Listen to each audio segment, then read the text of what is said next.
Configuring your email signature in Windows 10 Mail. This video assumes you already have an existing email account and it's configured in Windows Mail. Now let's learn how to set up an email signature. Click the Settings icon. Then click Signature. It is from here that you can set up your email signatures. Select the account for which you want to create a signature. Then go ahead and create your signature. You can use formatting and include hyperlinks and images if you like.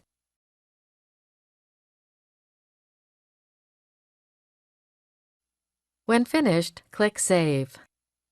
That's it. The signature has been created.